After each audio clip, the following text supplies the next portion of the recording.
Avant de commencer l'histoire d'aujourd'hui, nous aimerions vous informer qu'un de nos amis a lancé une chaîne YouTube sur laquelle il a repris l'histoire à Sniper S Fight for Survival et a publié une version différente de l'histoire.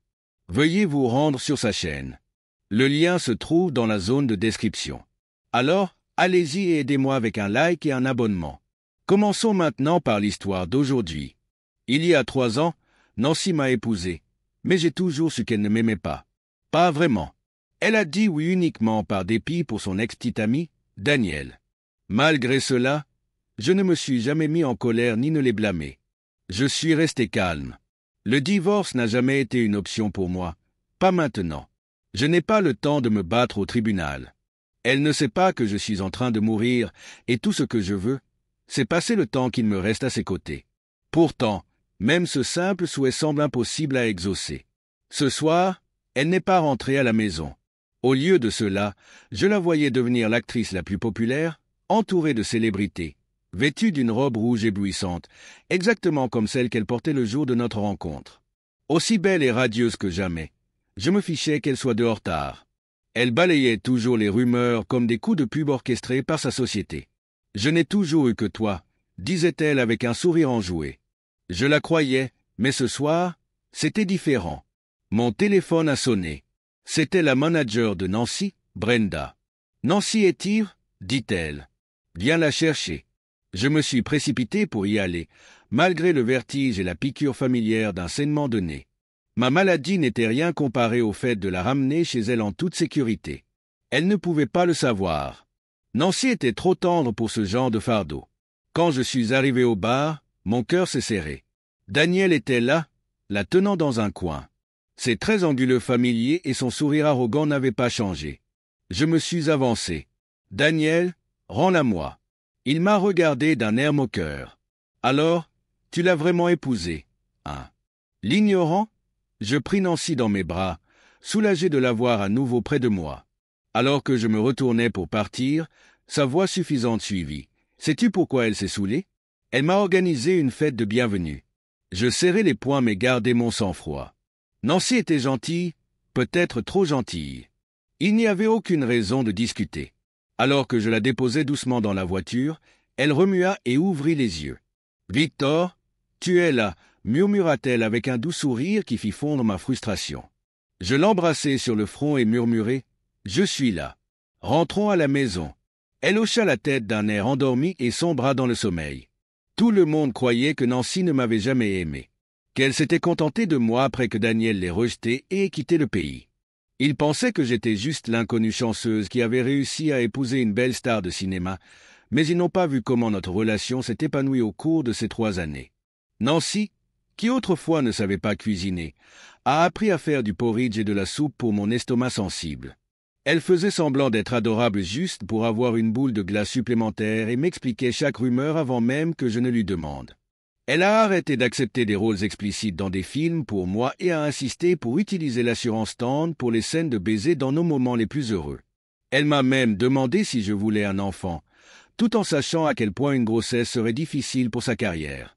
Je croyais que nous avions construit quelque chose de réel, jusqu'au jour où on m'a diagnostiqué une maladie en phase terminale. Je ne le lui ai jamais dit.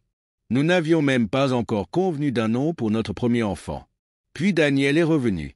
Il avait besoin de lever des fonds après l'échec de son projet à l'étranger, entraînant son prestigieux nom de famille dans la ruine. Nancy, toujours compatissante, lui a organisé cette fête dans le meilleur bar de la ville. Ils ont parlé pendant des heures ce soir-là, et je ne pouvais pas me débarrasser de la peur qui me rongeait. Malgré tout, je m'accroche à l'espoir que ce que nous avons partagé était réel, peu importe à quel point cela semble fragile maintenant. Quand Nancy m'a fait entrer, l'atmosphère était déjà chaotique et tendue. Daniel buvait avec un homme. Son visage rougit. « Monsieur Smith, n'avez-vous pas dit que vous vouliez des investissements ? Très bien, je vais boire un verre. Tu bois de l'étain. Bois plus que moi et j'investirai immédiatement en toi. » railla l'homme. Daniel a gardé un sourire nonchalant alors qu'il buvait tasse après tasse. Mais quand Nancy et moi sommes d'entrée, son sourire affaiblit. Il a commencé à boire encore plus vite, peut-être en s'étouffant, alors qu'il baissait la tête pour tousser violemment point la vue de Nancy l'avait visiblement ébranlé. En nous voyant ensemble, les gens autour de lui commencèrent à se moquer. N'étiez-vous pas déjà en couple avec Nancy, Monsieur Smith? Pourquoi ne pas demander de l'aide à la grande actrice? Elle a eu plein de scandales. Il n'est pas impossible qu'elle vous soutienne. Bang! Soudain, Daniel, les yeux rougis, plaqua l'homme au sol. Bon sang, sale gosse, tu oses me frapper? Oublie l'investissement. Je vais te poursuivre en justice, jura l'homme en se relevant en titubant. Mais Daniel rugit de colère. Dis ce que tu veux de moi, mais n'ose pas dire un mot de Nancy. C'est moi qui lui ai fait du tort. Je sentis Nancy serrer ma main plus fort, son corps se tendre. Puis elle sourit, le ton sec et froid. On peut plaisanter sur n'importe quoi, mais mon mari est là. Daniel est un salaud dégoûtant. Je ne pourrai pas l'aider. La foule se déplaça rapidement, nous flattant comme un couple amoureux. En nous félicitant d'être un couple modèle dans l'industrie du divertissement. J'ai souri faiblement, mais j'ai senti un frisson grandir dans mon cœur. Nancy m'invitait rarement à des fêtes parce qu'elle savait que je n'aimais pas ça. Alors pourquoi m'a-t-elle amené ici ce soir? Était-ce pour Daniel? S'il n'avait pas été là, Nancy ne serait sûrement pas venue, n'est-ce pas? Lorsque Nancy a clairement fait comprendre qu'elle n'aiderait pas Daniel, l'homme qui avait été frappé est devenu encore plus arrogant. J'ai entendu dire que la famille Smith était en faillite. Penses-tu toujours être le jeune maître bien-aimé d'il y a 3 ans? Si tu t'agenouilles maintenant et que tu lèches mes chaussures, je ne te poursuivrai pas en justice, et je pourrai même investir en toi. Il a tendu une chaussure tachée d'alcool, savourant clairement l'humiliation. Daniel se tenait droit, mais baissait la tête, les poings serrés. Alors que tout le monde pensait qu'il allait riposter, il s'est mis à genoux. La salle est devenue silencieuse sous le choc. J'ai remarqué que le regard de Nancy était fixé sur lui. Le monsieur Smith, autrefois rebelle et intouchable, s'était agenouillé pour quelques millions d'investissements. Avec difficulté, il parla, levant la tête avec des larmes brillantes dans les yeux. « Je ne m'agenouille pas pour ton investissement. Je m'excuse auprès d'une femme que j'ai profondément blessée il y a 3 ans. Je ne savais pas comment la chérir, et j'ai perdu la chose la plus précieuse au monde. Je suis désolé. Je le regrette vraiment. » La salle devint tendue lorsque tout le monde réalisa qu'il s'excusait auprès de Nancy. Mais alors que son mari se tenait juste là, qu'étais-je censé faire? L'homme qui avait exigé qu'il s'agenouille se sentit humilié. Alors il frappa violemment Daniel, le faisant tomber. « Arrête !» Nancy perdit finalement son sang-froid, se précipitant pour intervenir. « Mon manager et mon avocat s'occuperont de l'indemnisation. Maintenant, sortez !» La présence imposante de la reine du cinéma fit partir l'homme en disgrâce. Tout le monde se tourna vers moi, s'attendant à ce que je me montre un homme et que j'emmène ma femme, mais une soudaine vague de vertige m'envahit. Je me couvris le nez à la hâte alors que le sang coulait, me précipitant dehors pour me nettoyer. Nancy ne pouvait pas me voir comme ça. À mon retour, la chambre était vide. Un serveur m'a informé que Nancy avait payé la facture et était partie avec Daniel. Quand je suis rentré à la maison, je n'ai pas pu dormir de la nuit. Nancy n'est pas revenue. À 3 heures du matin, j'ai vu un post sur son compte Weibo, un profil d'elle endormie sur un canapé. La légende disait « Tu es le point faible sous mon armure dure ». La section des commentaires a explosé d'enthousiasme. Les expéditeurs se sont réjouis.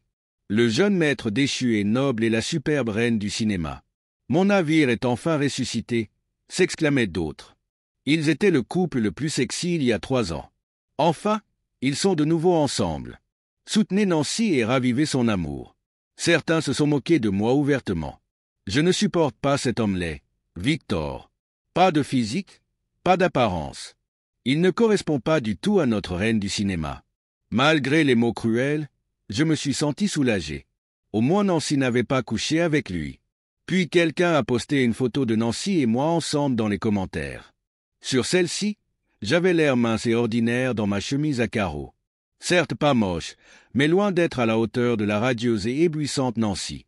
J'étais sur le point de vomir en parcourant les commentaires. Les hommes les devraient rester loin des belles femmes. Soutenez le divorce de la reine du cinéma. Elle mérite mieux. Ils ne ressemblent même pas à un couple. C'était implacable. Bientôt, les expéditeurs ont inondé le fil de discussion avec de vieilles photos de Nancy et Daniel d'il y a 3 ans. Chaque plan ressemblait à une scène d'un drame romantique. Un bel homme et une femme magnifique, le couple parfait. Nancy, ne te contente pas de mec laid. Trouve quelqu'un qui correspond à ta beauté. Star féminine, répète après moi, 100 fois. Ne sors pas avec des hommes laids et ne les épouse jamais. Cette vague de moqueries s'est transformée en un sujet tendance, se transformant en une campagne contre les célébrités féminines sortant avec des hommes peu attirants. Puis Nancy a lâché une bombe avec un seul post. Je n'aime pas les hommes laids. Et non, je ne me suis pas remise avec Daniel. Internet a explosé. Les gens ont célébré cela comme une victoire, affirmant que la reine du cinéma avait retrouvé son goût. En lisant les commentaires, un frisson s'est répandu dans mon corps. Mes mains se sont engourdies, ma vision s'est brouillée. Et j'ai senti un filet chaud couler de mon nez. Du sang attacher mon pantalon avant même que je puisse réagir. Étourdi et ayant du mal à me concentrer, j'ai attrapé mon téléphone et j'ai appelé Travis. Emmenez-moi à l'hôpital, ai-je haleté, et nettoyé le sang à la maison. Nancy ne supporte pas cette vue. Ma voix s'est estompée lorsque j'ai perdu connaissance.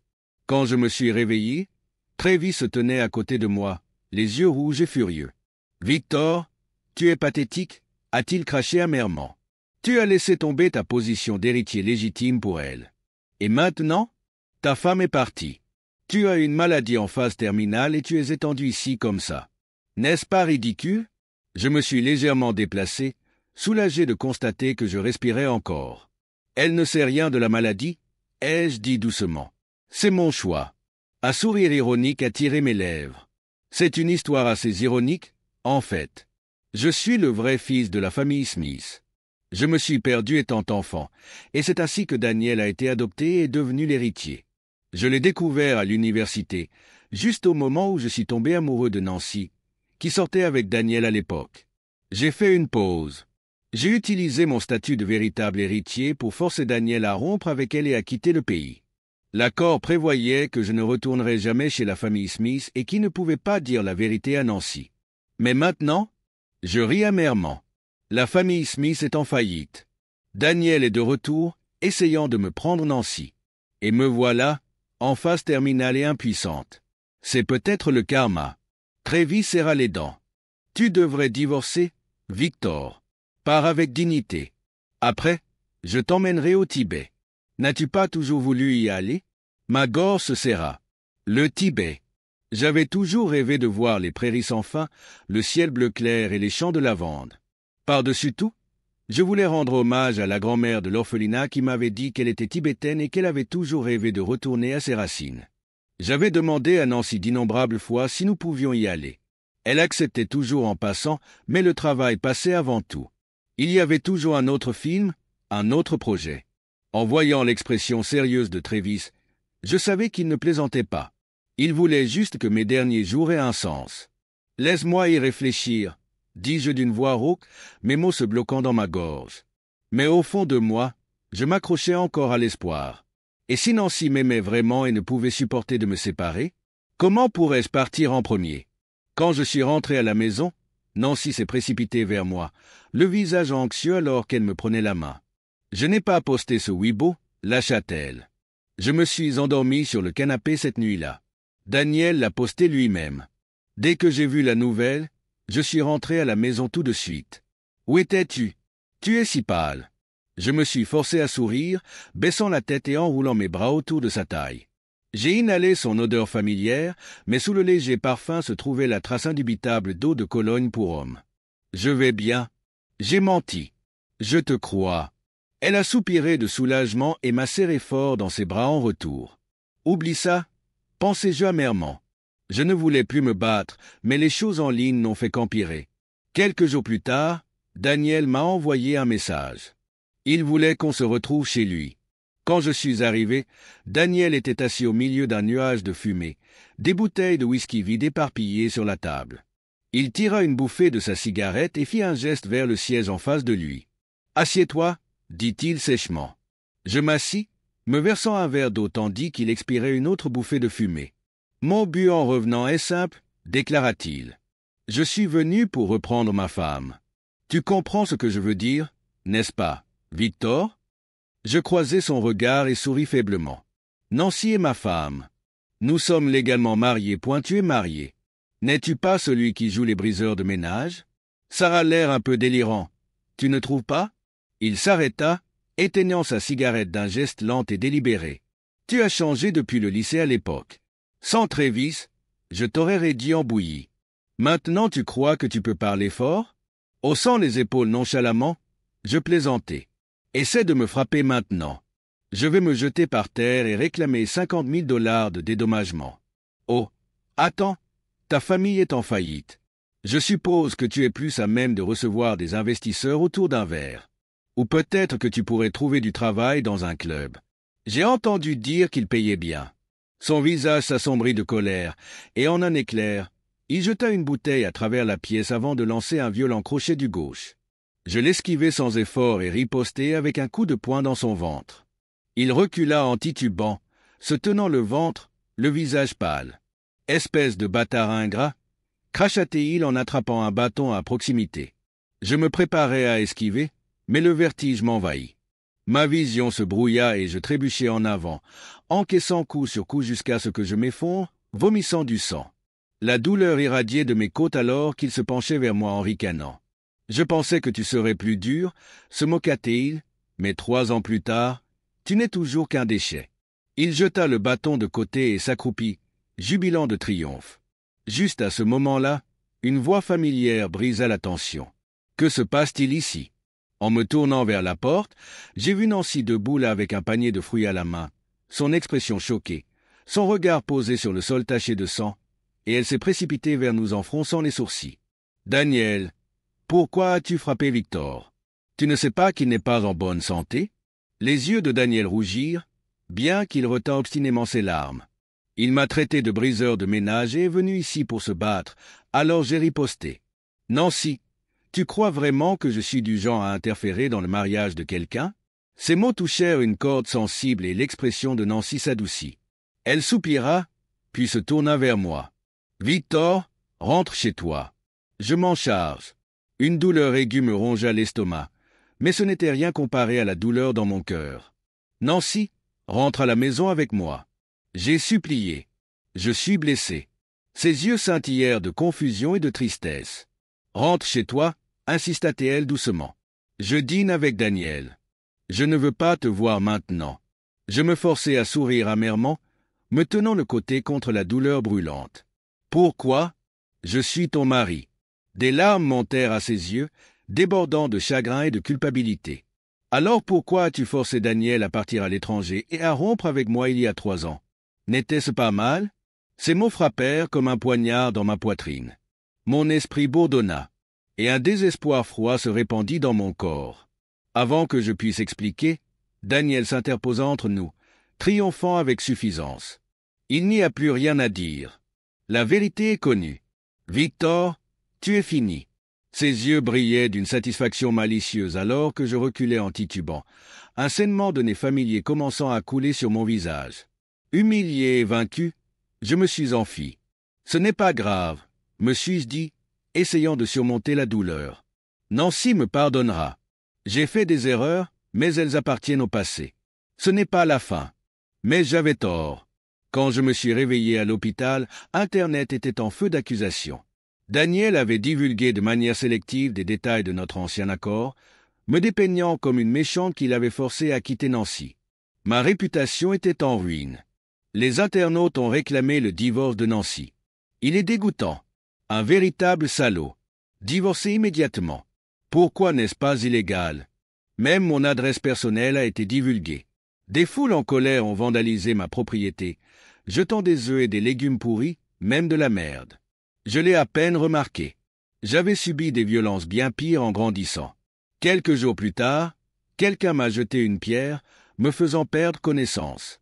Alors que l'obscurité s'installait, j'ai vaguement vu Nancy courir vers moi en panique. Je saigne, ai-je pensé vaguement. Nancy aura-t-elle peur? Des souvenirs du lycée ont refait surface. La haine de Daniel envers moi avait toujours été tenace, malgré tous ses efforts. J'avais toujours été classé premier, le laissant perpétuellement deuxième. Son harcèlement à l'époque était implacable. Pendant les cours, Daniel était implacable. Il me versait de l'eau dessus, déchirait mes devoirs, me battait et maculait ma chaise avec de la colle. Malgré son comportement, l'administration de l'école, intimidée par le puissant Smith, a continué à me harceler point sous l'influence de ma famille. J'ai choisi de fermer les yeux. Ils ont simplement conseillé à Daniel de ne pas aller trop loin. Car j'étais un candidat prometteur pour les grandes universités comme le MIT. Après le décès de ma grand-mère, j'ai fini par vivre dans un orphelinat. Un jour, lors de sa visite, elle a vu Daniel et sa bande me tabasser dans une ruelle. Malgré ses presque 70 ans, elle les a affrontés, frappant Daniel avec sa canne et sa fureur. Enragé, Daniel a riposté en la poussant au sol. Elle s'est effondrée et est morte d'une crise cardiaque. La famille Smith m'a offert une grosse somme d'argent, assez pour couvrir mes frais universitaires à condition que j'enterre l'incident. Les larmes aux yeux, j'ai accepté l'argent, sachant qu'il n'y avait aucune justice à rendre puisque Daniel était mineur. Cependant, je ne pouvais pas garder l'argent à la place. J'en ai fait don à l'orphelinat pour honorer le souhait de ma grand-mère de s'occuper de plus d'enfants. Même maintenant, la vue de sa chambre vide remplit mon cœur d'une tristesse insupportable. J'ai juré de faire payer un jour à Daniel ce qu'il avait fait. Plus tard, Travis entra dans ma vie et devint mon protecteur, m'aidant à terminer mes études secondaires. À l'université, je rencontrai Nancy. Elle était belle et gentille, mais elle sortait avec Daniel à l'époque. Au cours d'un examen médical de routine à l'école, je découvris par hasard que j'avais une maladie héréditaire propre à la famille Smith. La curiosité me poussa à obtenir secrètement une mèche de cheveux de Madame Smith pour un test ADN. Le résultat fut absurde, mais indéniable. La femme même qui avait payé pour taire la vérité sur la mort de ma grand-mère était ma mère biologique, alimentée par la haine. Je refusai de retourner dans la famille Smith sans réclamer ce qui m'appartenait de droit. Je confrontai Daniel, qui, sans surprise, choisit la richesse de la famille plutôt que sa relation avec Nancy. Il justifia sa décision en disant que l'argent est le seul principe qui compte dans ce monde. Sans hésitation, il partit à l'étranger, abandonnant Nancy. Des années plus tard, Daniel revint sans remords, déterminé à tout me prendre, mais je ne cédai pas. Je m'étais trop battu pour ma vie avec Nancy et je ne le laisserai pas la détruire. Un jour, j'ouvris les yeux à l'hôpital et vis Nancy endormie à mes côtés, le visage nu et fatigué. Touchant doucement ses cheveux, je la réveillai. « Tu es réveillé?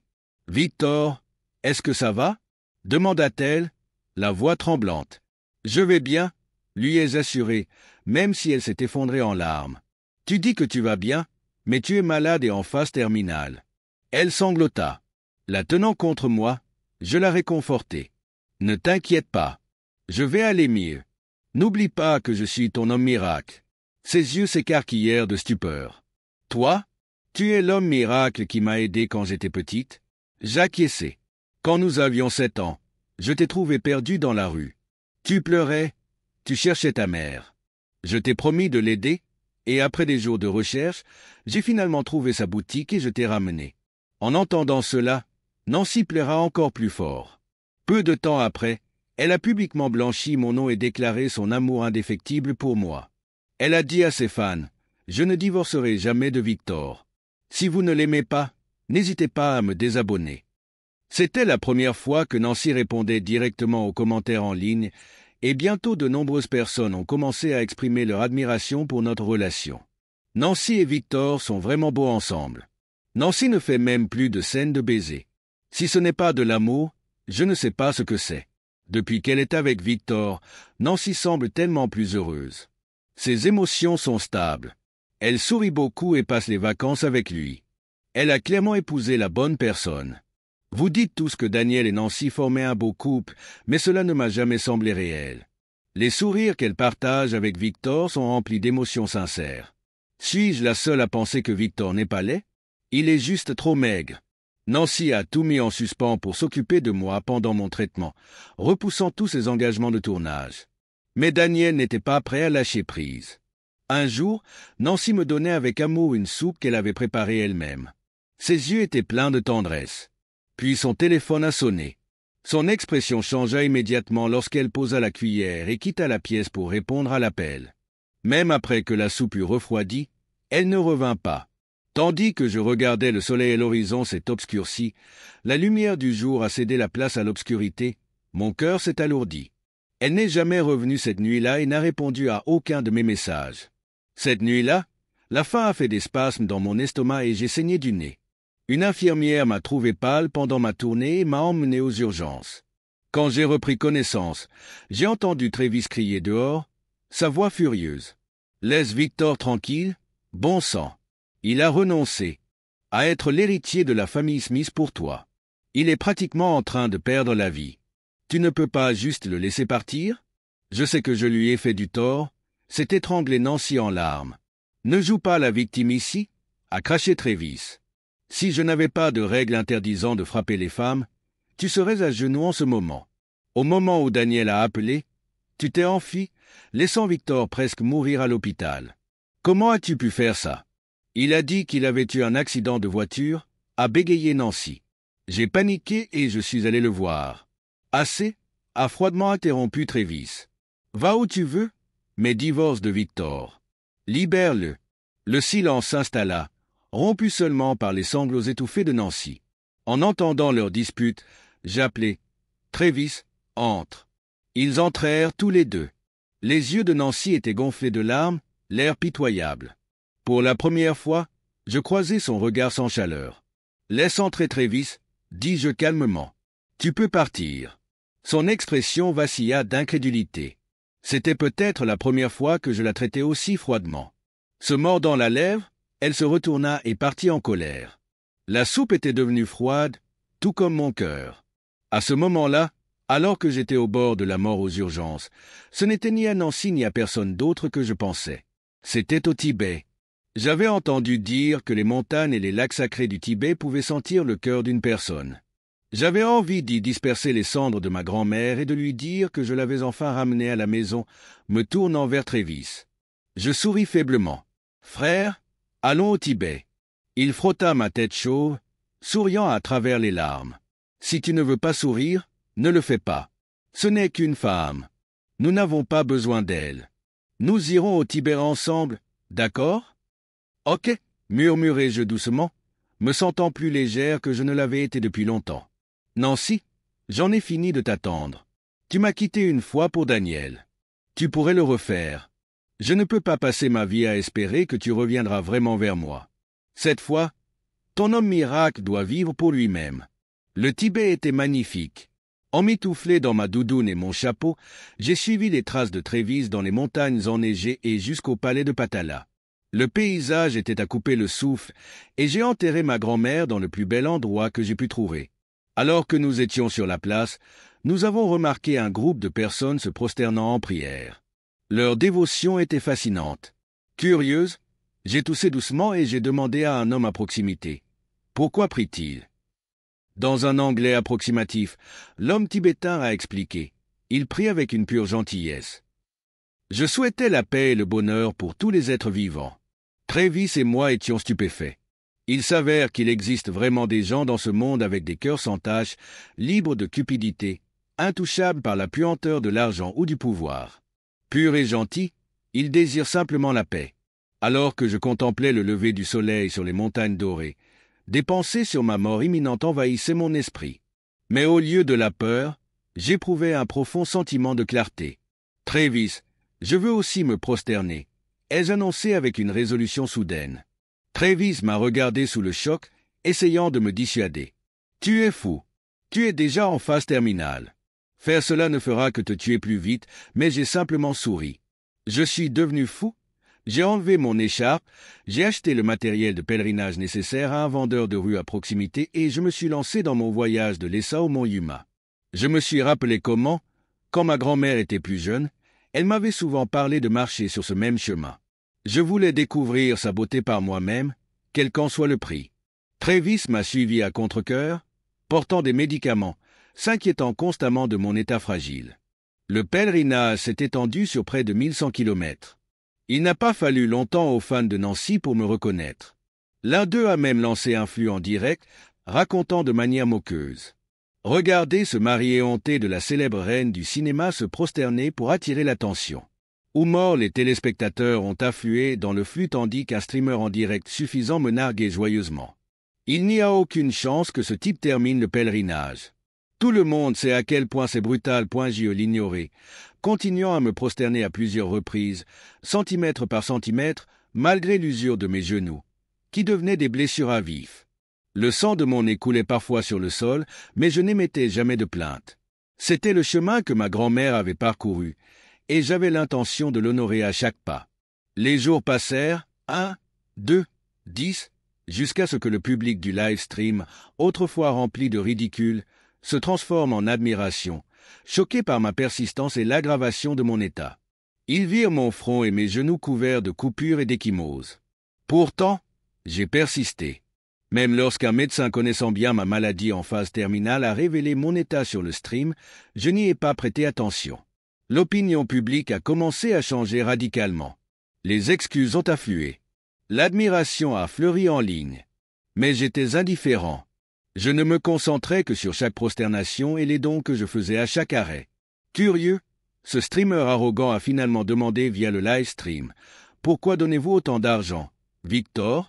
En regardant la caméra, j'ai hésité avant de répondre « Parce que je suis orphelin. J'espère que cet argent pourra apporter un peu plus de chance à d'autres orphelins dans le monde. » Cette révélation a mis Internet en émoi. Les enquêteurs ont rapidement exhumé mon passé, celui d'un élève brillant abandonné dans son enfance, mais qui s'est battu pour vivre de manière indépendante. Souriant faiblement, j'ai continué. En fait, je n'étais pas orphelin à l'origine. Je me suis perdu dans mon enfance et j'ai été recueilli par l'orphelinat. Je leur ai toujours été reconnaissant. Sur ce, j'ai repris mon pèlerinage, laissant derrière moi une autre bombe. Les internautes ont commencé à rechercher sans relâche mes parents biologiques, en partie alimentés par la culpabilité et la curiosité. Pendant ce temps, à la maison, le chaos a éclaté. Travis, qui m'a tenu au courant, a raconté la scène avec vivacité. Nancy et Daniel ont eu une violente confrontation publique qui a été secrètement enregistrée et divulguée en ligne. Dans une rue animée, vêtue d'un costume blanc immaculé, Nancy, le visage frappé de douleur, a giflé Daniel, les larmes coulant sur son visage. « Pourquoi as-tu fait ça à Victor ?» a-t-elle exigé, la voix tremblante. « Qu'est-ce qu'il t'a fait ?» Daniel, les yeux injectés de sang, riposta en lui donnant un coup de pied sauvage, provoquant des halètements chez les spectateurs horrifiés. « Quelle bête! Frapper une femme !» s'exclama quelqu'un. Des murmures se répandirent parmi ceux qui connaissaient l'histoire. Un homme racaille et une femme poubelle. Ils se méritent l'un l'autre, marmonnèrent d'autres avec dédain. Imperturbable, Daniel redressa sa veste, un sourire froid tirant sur ses lèvres. Il s'est joué de moi en premier. La vérité, Victor n'était jamais censé faire partie de la famille Smith. Il n'était pas seulement perdu. Il a été délibérément abandonné à cause de sa maladie congénitale incurable. Ils ne voulaient pas qu'un air faible ternisse leur réputation, alors ils l'ont abandonné dans un orphelinat. Les yeux de Nancy se remplirent de choc tandis que Daniel ricanait. « J'étais un imbécile de rompre avec toi à l'époque. Maintenant, il y a une chance parfaite de réparer les choses. Pourquoi ne veux-tu pas être avec moi ?» Se tenant debout malgré ses bleus, Nancy serra les dents et déclara résolument. « Je préférerais mourir que d'être avec toi. J'ai déjà quelqu'un que j'aime, et nous sommes vraiment heureux. » Le visage de Daniel se tordit de fureur. « Tu es pathétique » cracha-t-il amèrement. « La seule raison pour laquelle j'ai rompu avec toi en premier lieu, j'en avais marre de toi. Tu n'es même pas si jolie, » ricana Daniel, sa voix teintée de venin. « Ton corps est moyen. Ta personnalité est horrible. Je ne peux pas comprendre pourquoi Victor a utilisé chaque once de son énergie pour t'aimer. Si ce n'était pas pour ton argent, penses-tu que je serais restée une femme comme toi? J'ai tellement couché avec toi que j'en ai marre. » Nancy tremblait de rage, les yeux rouges et le cœur brisé par ces paroles cruelles. À ce moment-là, elle réalisa l'amère vérité. La seule personne qui s'était vraiment souciée d'elle était celle à qui elle avait fait le plus de tort. Déterminée à réparer ses erreurs, elle essuya ses larmes et adopta le comportement froid et stoïque de la superstar qu'elle était devenue. « La famille Smith ne se relèvera jamais », déclara-t-elle d'un ton glacial. « Chacun d'entre vous sera enterré, y compris vous.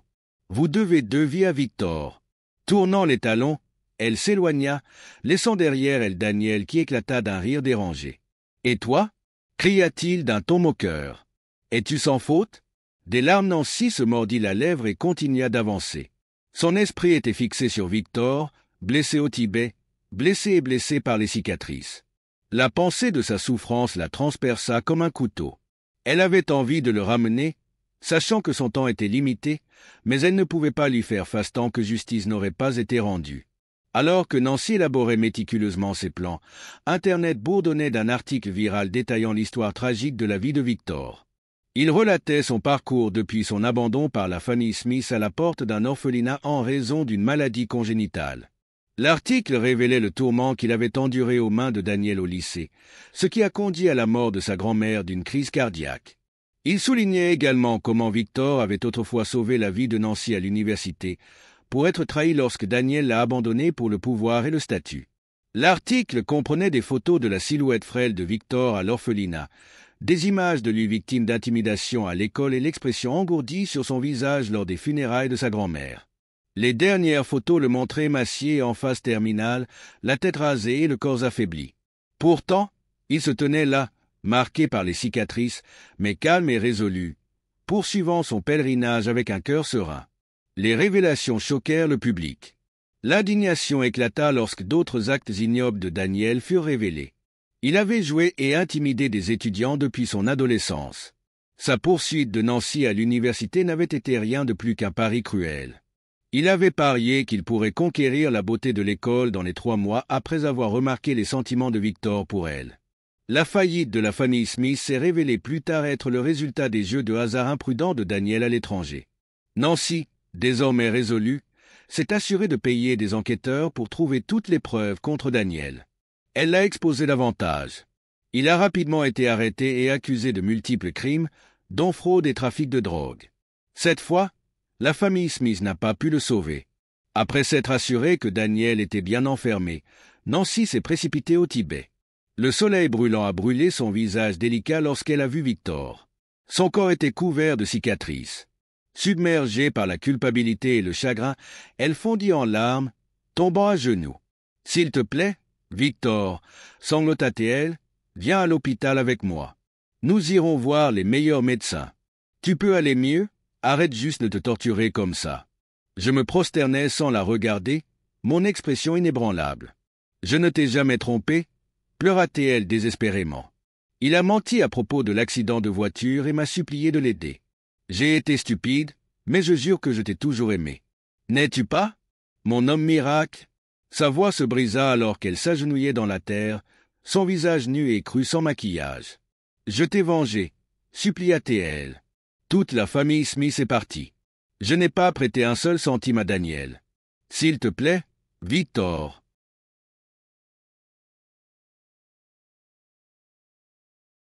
Regarde-moi. Des larmes coulaient sur son visage alors qu'elle implorait le pardon, mais je restais silencieux, résolu dans mon pèlerinage. En entendant son soupir, je m'arrêtai et me retournai pour faire face à Nancy. « Je ne t'aime plus, dis-je fermement. C'est fini pour nous. » Les larmes lui montèrent aux yeux tandis qu'elle secouait la tête avec obstination. « Je suis toujours ta femme, insista-t-elle, refusant de me laisser partir. » Je levai les yeux vers les cerfs-volants qui voletaient et les aigles qui planaient librement dans le ciel. « Ce n'est qu'un bout de papier, dis-je doucement. Cela n'a aucun sens. Quand je t'aimais, Nancy, j'aurais donné ma vie pour toi. Mais maintenant, cet amour est parti. Quoi que tu fasses maintenant, cela n'a plus d'importance pour moi. » Sans attendre de réponse, j'ajoutai froidement « Retourne. Je finirai ce voyage seul. » Mais Nancy ne partit pas. Elle et Travis restèrent, me regardant en silence pendant que je continuais mon pèlerinage, la frustration me rongeant toujours. Le voyage s'étendait sur 1100 kilomètres, un chemin épuisant à travers un temps imprévisible, parfois sous la pluie, parfois sous un soleil brûlant. Pourtant, j'ai continué, étape par étape, trouvant peu à peu la clarté en moi. La douleur, la tristesse et la colère qui pesaient autrefois si lourdement sur moi semblaient se dissiper en cours de route, remplacées par un sentiment de paix inattendu. Finalement, ma maladie héréditaire m'a rattrapé. Mon corps était ravagé par une douleur insupportable, ma respiration était superficielle, du sang coulait de mon nez. Je me suis effondré au lac Namso, souvent appelé le lac Céleste. Travis était à côté de moi. Son visage était rouge et couvert de larmes. Ses larmes coulaient sur ses joues, ses yeux brillaient de joie. Il avait l'air d'être dans les bras de ma grand-mère, une chaleur réconfortante m'enveloppait. Le ciel s'étendait au-dessus de moi, vaste et clair, aussi bleu qu'un saphir. Je me souvenais des mots d'adieu de ma grand-mère juste avant sa mort. Ses cheveux blancs argentés s'étalaient sur le sol comme l'image d'une héroïne oubliée d'un vieux film en noir et blanc. Ses lèvres étaient devenues sombres, son visage pâle avec des reflets violets, mais ses yeux affichaient une douce résolution. « Victor, avait-elle dit doucement, nous pleurons quand nous naissons, alors pourquoi ne devrions-nous pas sourire quand nous disons au revoir ?» Travis était à côté de moi maintenant. Son visage était rouge et couvert de larmes. Ses sanglots étaient incontrôlables, ses traits tordus de chagrin. Je réussis à esquisser un léger sourire malgré l'agonie. « Nous pleurons quand nous naissons. Alors pourquoi ne devrions-nous pas sourire quand nous disons au revoir ?» Travis se figea, ses sanglots s'arrêtant comme si ses mots avaient touché une corde sensible. Je l'ai vu à travers un flou, tout comme j'avais vu autrefois la silhouette frêle mais paisible de ma grand-mère. Le rire se mêlait aux larmes dans ma conscience qui s'évanouissait. J'ai arrêté de respirer, mais au moins dans cette vie. J'avais aimé, perdu et combattu. Au final, j'ai réalisé mon souhait de faire partie de la famille de ma grand-mère pour toujours, l'accompagnant jusqu'au paradis. Voyons l'histoire du point de vue de Travis. La première fois que j'ai rencontré Victor, j'ai pu voir qu'il était différent. Sous sa silhouette frêle se cachait une force qui manquait à la plupart des gens. Bien qu'il ait été harcelé sans relâche par Daniel pendant 2 ans, il ne s'est jamais plaint. Il est simplement resté silencieux et concentré, toujours classé parmi les premiers de sa classe. Nous nous sommes croisés pour la première fois à l'infirmerie pendant l'entraînement militaire de dernière année. À partir de ce jour, j'ai décidé de veiller sur ce gamin. Il a résonné en moi à un niveau profond. Plus tard, quand nous sommes tous les deux entrés à l'université, j'ai découvert quelque chose de choquant. Victor était en fait le jeune maître de la prestigieuse famille Smith. Encore plus fou, il était prêt à abandonner cette identité pour l'amour. « Tu es fou !» lui avais-je dit à l'époque, incapable de croire que quelqu'un puisse être aussi dévoué. Mais il avait juste ri. Ses épaules frêles portent le poids des montagnes. Tu ne comprends pas. C'est ça l'amour. Il a épousé Nancy, et pendant un moment, tout semblait aller pour le mieux. Puis Daniel est revenu, apportant le chaos avec lui. Le monde de Victor s'est effondré. Sa famille était partie. Sa grand-mère était morte à cause de Daniel, et même sa bien-aimée Nancy avait vacillé. C'était suffisant pour briser n'importe qui. Je me souviens de ma colère de voir Victor se faire harceler en ligne pendant que Daniel se pavanait et se faisait mal. C'est à ce moment-là que j'ai décidé d'écrire un essai détaillant tout ce que Victor avait traversé. J'ai rassemblé des preuves et j'ai attendu le bon moment pour les publier, en espérant qu'elles exposeraient la vérité et laveraient le nom de Victor. Quand Victor a failli mourir, j'ai pensé que les efforts de Nancy en ligne pour remettre les pendules à l'heure étaient un signe de rédemption, mais sa trahison le hantait toujours. Victor ne voulait plus rester dans ce monde. Le Tibet est devenu son échappatoire, un endroit qu'il avait toujours rêvé de visiter avec sa grand-mère. Alors je l'ai emmené là-bas. Au palais de Patala, il a dispersé ses cendres. Bien qu'il soit maigre comme une brindille, il était déterminé à accomplir un pèlerinage de 1100 kilomètres. Même si son corps se flétrissait, le feu dans ses yeux est revenu lorsque Nancy est revenue implorer son pardon.